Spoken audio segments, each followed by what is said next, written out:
주님께서 모세에게 말씀하셨다. 너는 은나팔 2개를 만들되 은을 두드려서 만들어라. 그것들은 네가 회중을 불러 모을 때와 진을 출발시킬 때에 필요한 것들이다.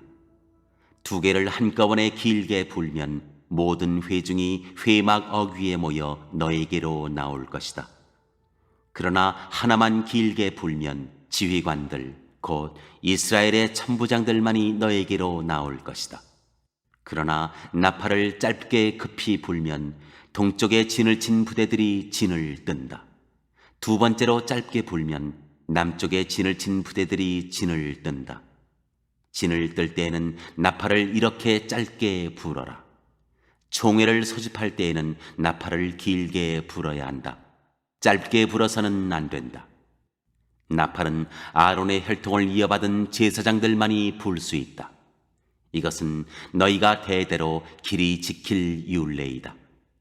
너희의 땅에서 너희를 공격해온 침략자들에 대항하여 전쟁에 나설 때에는 나팔을 짧게 급히 불어라. 그러면 주 너희의 하나님이 너희를 기억하고 너희 원수들에게서 너희를 구해줄 것이다.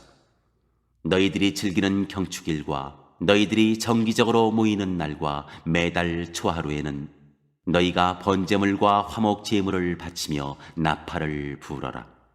그러면 너희 주 하나님이 너희를 기억할 것이다. 내가 주 너희의 하나님이다.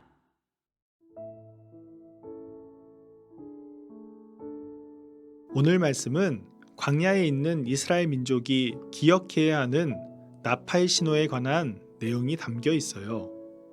하나님께서 왜 나팔 신호를 말씀하셨는지 살펴볼까요? 하나님은 모세를 부르시고는 은나팔을 만들어야 한다고 말씀하셨어요. 이 은나팔은 사람들을 불러 모을 때와 사람들을 이동시킬 때 필요한 것이었어요.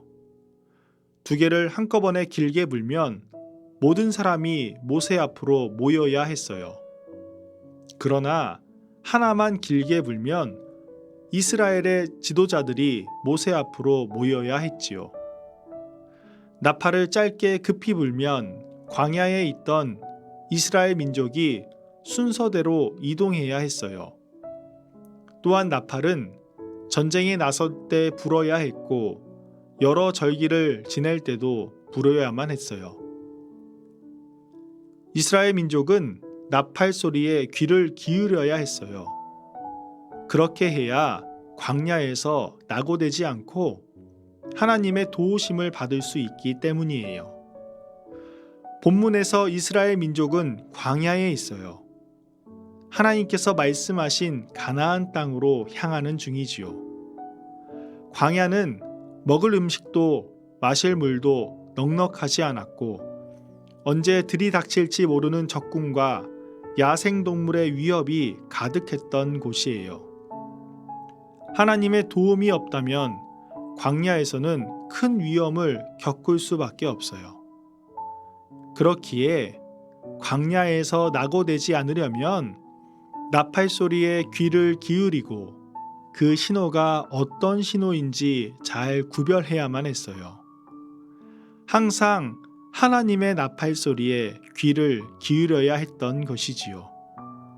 하나님께서 이끄시는 나팔 소리에 귀를 기울여야만 하나님께서 약속하신 땅으로 갈 수 있었던 것이에요.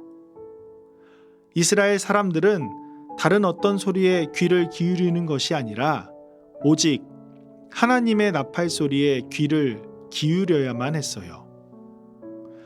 우리도 하나님의 말씀에 귀를 기울여야 합니다. 오늘 우리가 살아가는 이 세상도 마치 광야와 같아요. 수많은 소리와 정보로 인해 혼란스럽고 복잡하지요. 무엇이 옳을지 잘 모를 때가 많아요. 그럴 때 우리는 하나님의 말씀에 귀를 기울여야 해요. 그리고 그 뜻을 잘 구별할 수 있어야 하지요.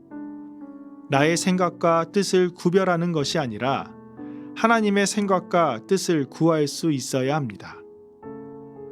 또한 하나님의 말씀에 귀 기울이는 것은 혼자만의 일이 아니에요.